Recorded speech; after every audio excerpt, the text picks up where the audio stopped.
How's it going? Welcome to Science of a Shit Show.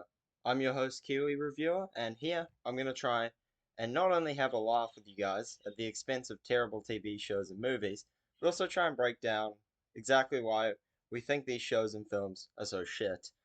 So, starting off, we have a show that, while it is well known to be horrible, still has an extremely large fan base and a third season that recently ended. Rent a Girlfriend. Recording this 2 months after all the other audio, and I had a complete nightmare trying to get this thing through copyright. Firstly, all the visuals that I have throughout this have had to have text put over them, so sorry about that. And then also later, I have a section which originally was an English dub clip, but it had music, and I couldn't get it through copyright no matter what I tried, so it's now a muted English sub. So, sorry about that. I will put the timestamps for when it would be in the episode link down below on screen for it, and we'll just have to make do. Sorry, guys. Fun fact, I have a girlfriend. Gotta hand it to this show for a minute. This is definitely the best line to introduce this asshole on, since it shows that the things he cares about more than his relationship status are his name and where he lives. So basically the only thing he cares about is his relationship status.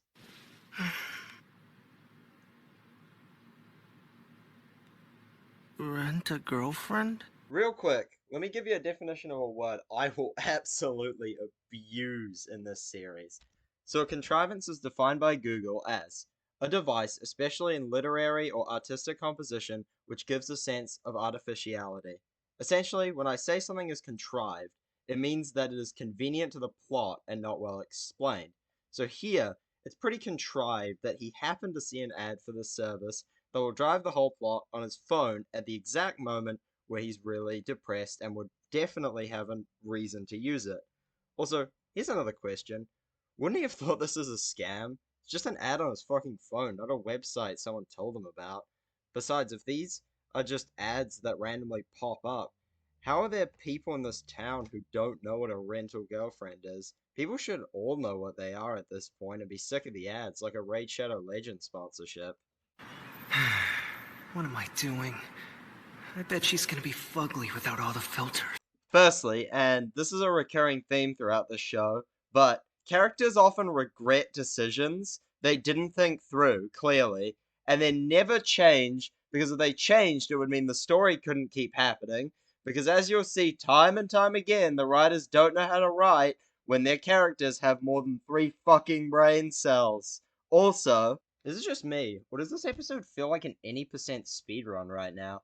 Like we cut from Kazuya introducing himself, him getting dumped, and being sad about getting dumped, and finding out about rental girlfriends, and now we're up to his first date with Chizuru, all in 2 minutes. It just feels like they're trying to cram too much shit in too fast, and it really doesn't work. Are you Kazuya? Gotta hand it to Lizzie Freeman. Wouldn't be easy voice acting playing a character who's acting themselves, but this voice really well conveys the fact that Chizuru is playing a character rather than being herself. She's hot! Anyone dating her would be seriously living the life. Kind of weird how this is the first of Kazuya checking out his potential love interest, and it's a rare time he doesn't describe it to us in absolute detail. I kind of prefer this more, both because it's good show don't tell, and because as an ace guy I've never had a Kazuya moment before, but feel free to let me know what you think is more effective in the comments. Do you mind? So, quick question. If you're the agency, why the fuck would you ever make this the procedure? Like, firstly, if the guys pay the rental girlfriends in cash, it means that you have to work way harder to get a cut of the cash they pay, and you'd have to hire managers to monitor the girls and make sure they're paying you that cut. Whereas if you just have the boys pay via the internet, then you wouldn't need managers to keep track of whether the girls are paying you a cut. And second of all, it doesn't shatter the immersion for the guy paying for this service, because here, he's just getting in the zone, and then he's slapped with a reminder that he isn't having a real date. That's like if in the first 30 seconds of a movie, they made you pay for the tickets. Like, it would never make people more engaged. But another reoccurring theme is the writers just not caring about good world building decisions and just care caring about doing as little as they can to try and get the money they're after. Oh, so we're following the date plan I sent by text. Almost as if they had you send that date plan by text so that the date could run smoothly and play out as you want it to. Almost like it's a business or something, man. Like, you see it over and over and over throughout this episode and throughout the whole show, but Kazi is just a complete idiot, and he's never forced to change anything about his behavior because the show never considers his stupid behavior a fucking problem. Oh, that's a glow light tetra. Genuinely, it is a shame that the show never does anything with Kazuya's interest in fish, because that could at least give him some dynamics other than his stupid ones with the characters in his harem. What? Outrageous! It was all just an act? Okay, dude, this is just stupid. What kind of university student doing a business degree doesn't know that you are not the first person to use a service, and that while the people who work at a business are trying to make you feel special, they don't actually care that much. Like, has Kazuya never worked retail, fast food? Like, holy shit, bro, how do you get through high school being this egocentric, especially when you aren't shown to be smart or sporty? The real reason I'm complaining about this is because Kazuya ultimately doesn't get punished for any of this at the end of this episode, which is absolutely bizarre considering what he spends this episode doing. Use this to get by. I won't be sending you any more money for living expenses after this. Make sure not to get caught up in campus life and end up wasting it all. Are you kidding? You know, I'm not going to college to have fun! This is kind of funny to me because I don't know why the writers would have him tell his parents, I'm not going to college to have fun, but then spend his whole time at college thinking about girls and hanging out with his friends instead of focusing on his studies. Like, I know he's just lying to his parents, but like, why would you show us that right before he's gonna burn more money on a service he's pissed off at? What the? I need to give her a piece of my mind. No, you don't. You left a bad review, bro. If you don't keep paying for the service, then you show clearly how annoyed you were, and you could get her in trouble with her agency. If you keep spending money on her, it doesn't matter what you say, because you still continue to rent her, and your negative review now carries no weight since the agency is still profiting from you. To be fair, the irony of that rant I just went on is that I'm a complete hypocrite, since I'm watching this show again to rant about it, even though leaving a negative review and never watching it again would be the sensible option. So this isn't the worst part of the scene, but man, the scene is just a massive mess. Again, we return to those pacing problems. It really just does feel like they're trying to rush everything they need to get through, but then later in the episode they just stall for no reason. It's just really stupid, man. You muppet. Most jobs are interacting with people you don't like to get paid. Like, this is how you know Kazi has never had a job. Because, man, everyone has had to deal with that one customer who really gets on their nerves, but they typically have to endure it for the money. You just made your point completely moot, and that makes it so easy for her to sidestep you, fool. Honestly, bro, shut the fuck up. You do realize it's not her fault that these are just the terms of service of her fucking job, right?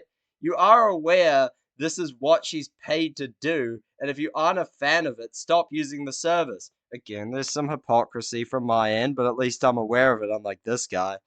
They're hiding down in the sand like She that must have because read they're up on them. afraid. Also, that's what happens when you leave a review like that, not addressing your real problem, and then use the service again. She'll obviously try to address the complaint you made, and not the complaint you actually want to make, because you can't fucking read your mind. Honestly, bro, you should have either said what you felt or just left this business alone. I mean, really, what are you hoping to achieve? What are you hoping to achieve? You said it before, you complete imbecile. Money! What else? Like, I know you're starting to resent this business. Just give up. And yeah, I know that should apply to me too, but there is a chance I can monetize my pain. This guy can't, so you may as well just wait this day out and never book again. Also, why do you hate her anyway? It's a pretty immature perspective. It's like, I seem to be targeting him right now, but you can tell that I mean the writers when I criticize the character. With this guy, he's literally doing the equivalent of yelling at a McDonald's worker for the structure of the drive-thru. Like, don't blame the employee for the business. Like, oh. What's wrong with you? Are you stupid? Yelling like that in a public place, drawing everyone's attention? Thank fucking God. I know I've seen this before, but it actually feels good to hear it, because you almost think the writers before genuinely thought Kazuya yelling at Chizuru in a public place was a rational move. It's funny because this makes you think Kazuya will learn a lesson from this experience, but by the end you realize he's learned jack shit. Seriously, are you stupid? I mean, I'm a rental girlfriend. While I am happy to hear this, I am still kind of pissed off they need to spell this out. Like, how can Kazuya not intuit that for himself? It isn't relatable because his lack of intuition is too extreme for almost anyone to relate to. I'd only ever gotten 5-star reviews before that. How though? Like, I know I'm bashing Kazuya for being an idiot right now, but he can't have been the only asshole who gave Chizuru a 1-star review for a stupid fucking reason. Who knows, they might have just thought she sounded too fake and gave her a 1-star review, I don't know. Like, you would think when you have a service that appeals to simps and incels, you would have had a hard time keep having a consistent rating, but what do I know, I guess. Zuhara, I like fish, but I studied she's them like anyway. a completely This is how different you treat person. me? Have you heard of acting? I swear, I'm so sick of this guy having the critical thinking skills of a toddler. Like, I know the writers think it's endearing. It's not. I mean, I'll tag along with you if you want to keep going. If you've already accepted that you're getting a 1-star review, why waste your energy? He already paid you, so you don't really have an obligation to keep going for those last few minutes, do you? Like, I know it won't make you look great to your agency, but this guy's already pumping you full of 1-star reviews, so it can't really get any worse, right? Yeah? Hello? Huh? Hey, we still She did haven't what? finished talking here, Really? you know? This is the single biggest contrivance in the whole show. If Kazuya gets this call and Chizuru has already left, he never has to keep pretending to date Chizuru in front of his family, therefore, his friends never meet her, so he never meets Ruko or Sumi, so he ends up alone. Like, can you really not think of anything better than he happens to get a phone call during this argument? Jesus Christ, man. Anyway, who's this young lady? I do hate it throughout the show when we jump in mid-conversation and then, after a bit, end up at the most obvious question. Like, how did no one ask what Chizuru was doing here when she showed up with him? Like, maybe they were more focused on Gran, but how did no one ask her quickly, who are you? Or ask Kazuya, who is she? Like, I know they need to deliver this exposition about Kazuya's grandmother, but it is really annoying to do it this way. Oh, I brought her in here because she was with Kazuya. Okay, this makes it even stupider. So Kazuya's mum just let Chizuru in without asking who she was? Like, why? This is just so much stupider. Oh my god. Sign of any love life for 20 years. No. No. Nothing personal to the shot within the context of this episode, but considering this is the shot that they use to justify this show's continued existence for the rest of its runtime, you gotta resent it as the show goes along. As much as you want. Stop it. Holy shit, man, this is a goated delivery from Alex Lee. We see this over and over again throughout the show, but he is the only reason I can even barely tolerate listening to this character. He does such a good job in this role. Yes, that's exactly what I just said. Yeah, exactly, bro. Why the fuck are you so goddamn dense? Like, this is just really getting on my nerves at this point. Like, it isn't a relatable trait if you never do anything with it. Look, I've got to get out of here. How will that help? You already told his grandmother your name. So if Kazuya's grandmother is friends with your grandmother, guess what? Your grandmother asked Kazuya's grandmother for the name of his girlfriend, and she says your name. So at this point, you may as well stay. Once again, an example of this show not thinking things through. Hey, what's the deal? Shh. Keep it down, stupid. That's it. I know this is supposed to be fan service, so I'll leave that part of it alone, since I'm clearly not the target demographic. But like, this takes up way more time than it should, and considering the first 9 minutes of this episode, they hit 9 plot beats, so basically a plot beat a minute. Meanwhile, this scene takes up 2 minutes. It just makes this episode feel so poorly paced. Don't you ever forget that I'm just a rental. Another running theme throughout the show, but it's the writers not knowing how sound works. Like, come on, if she knows her grandmother is at this hospital, why would she be screaming her job that loud? Sayuri could most certainly hear this, and that would lead to her knowing about this job, and then Chizuru just completely reveals herself. So why the hell would she yell this loud? I'm sorry, whose idea was it to come here? Oh, that's right, it was fucking yours, because he didn't fucking ask you to.